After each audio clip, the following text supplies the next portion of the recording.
E se eu te dissesse que as primeiras palavras da Bíblia escondem segredos sobre o universo e sobre você? Que a história de um jardim, uma serpente e um fruto proibido é, na verdade, a sua história? Nos próximos minutos, vamos embarcar numa jornada épica pelo livro de Gênesis, mas de uma forma que você nunca viu antes. Prepare-se para desvendar os mistérios da criação, da queda e da redenção, e descobrir como essas narrativas milenares ainda moldam o nosso mundo hoje. Fique comigo até o final, porque o que você vai descobrir pode mudar tudo. No princípio, antes do tempo, antes da luz, antes de tudo o que conhecemos, existia apenas o silêncio e o vazio. E então uma voz ecoou na escuridão: haja luz. E a luz se fez. Esse foi o primeiro ato de uma sinfonia cósmica que duraria 6 dias. Deus, com sua palavra, pintou o céu de azul, separou as águas e fez brotar da terra a vegetação em toda a sua exuberância. Ele encheu os céus com o sol, a lua e as estrelas, e os mares com criaturas de todas as formas e tamanhos. Os pássaros ganharam os céus, e os animais a terra. Cada dia, uma nova maravilha surgia. Ao final de cada etapa, Deus olhava para sua obra e via que era boa. Mas algo ainda faltava. No 6º dia, Deus realizou sua obra-prima. Do pó da terra, ele moldou o homem, à sua imagem e semelhança, e soprou em suas narinas o fôlego de vida. Ada.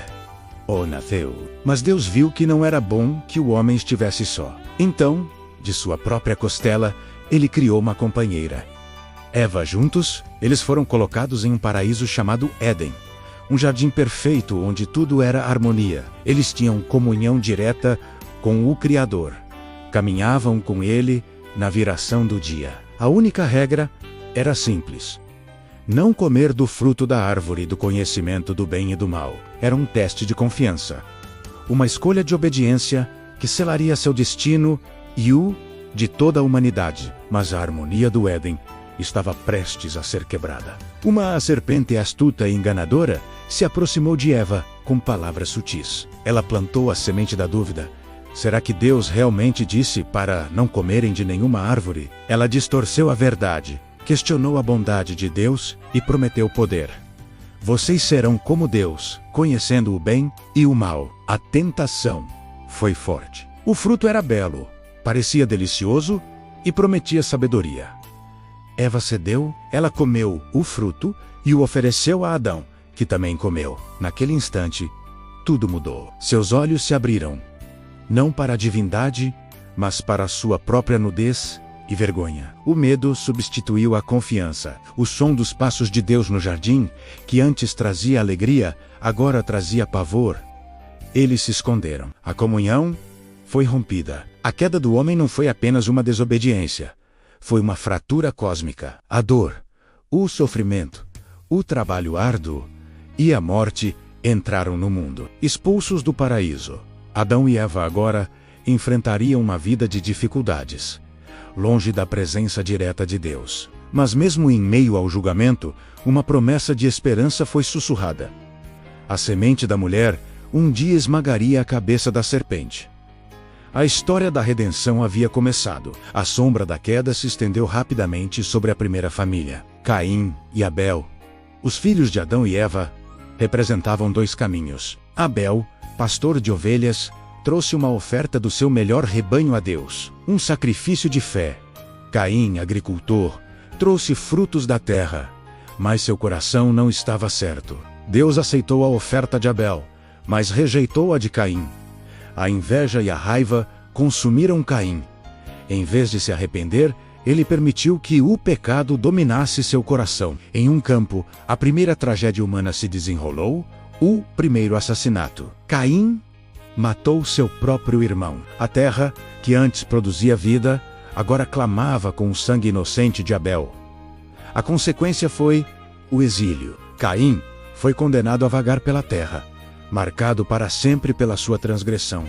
Um lembrete sombrio de como o pecado, uma vez que entra, se espalha como um veneno, destruindo relacionamentos e vidas. A dor de Adão e Eva era imensa, mas a promessa de Deus continuava de pé, e eles teriam outro filho. 7.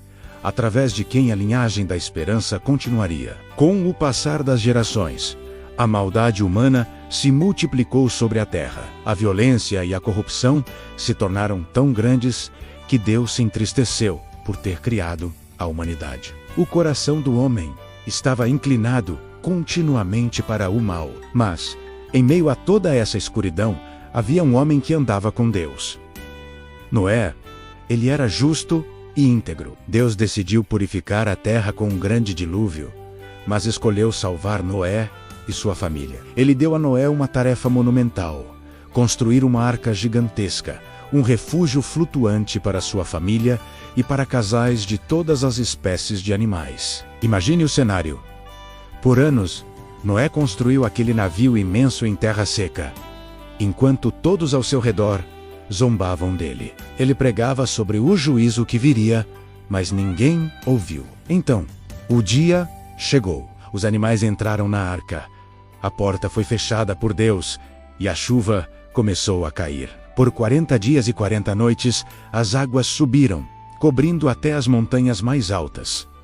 Tudo o que tinha fôlego de vida fora da arca pereceu. Foi um recomeço drástico para o planeta. Quando as águas baixaram e a arca repousou no monte Ararat, Noé e sua família saíram para um mundo limpo. E Deus fez uma aliança, colocando um arco-íris no céu como sinal de sua promessa: nunca mais destruir a terra com água. Após o dilúvio, a humanidade começou a se multiplicar novamente, todos falando uma só língua. Cheios de orgulho e autossuficiência, eles decidiram construir uma cidade e uma torre que alcançasse os céus. A Torre de Babel.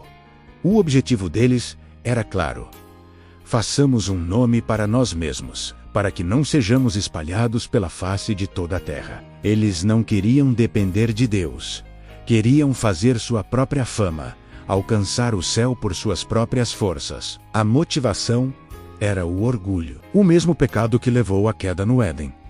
Eles estavam desafiando diretamente a ordem de Deus para que se espalhassem e enchessem a terra. Deus viu a arrogância em seus corações. Para frear essa rebelião unificada, ele desceu e confundiu a língua deles. De repente, ninguém conseguia mais entender o outro. A comunicação se tornou impossível. A construção parou e, ironicamente, o que eles mais temiam aconteceu.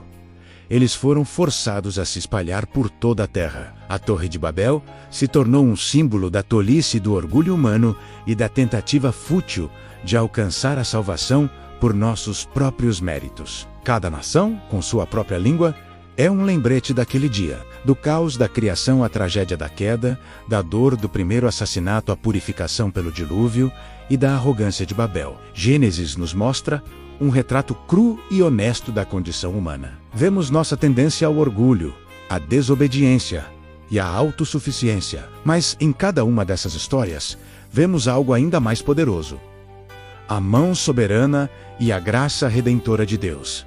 Ele não nos abandonou no Éden, mas prometeu um Salvador. Ele não permitiu que a linhagem da esperança morresse com Abel. Ele salvou a humanidade através de Noé e fez uma aliança de misericórdia. E mesmo na dispersão de Babel, ele estava preparando o cenário para chamar um povo para si, através de quem todas as nações da terra seriam abençoadas. A história de Gênesis não é apenas sobre o passado, é sobre o presente. É um espelho que reflete nossa própria luta contra o pecado e nossa profunda necessidade de um Redentor. Ela nos convida a abandonar nosso orgulho, nossa própria Torre de Babel, e a confiar naquele que desceu do céu, não para nos confundir, mas para nos unir e nos levar de volta ao Pai.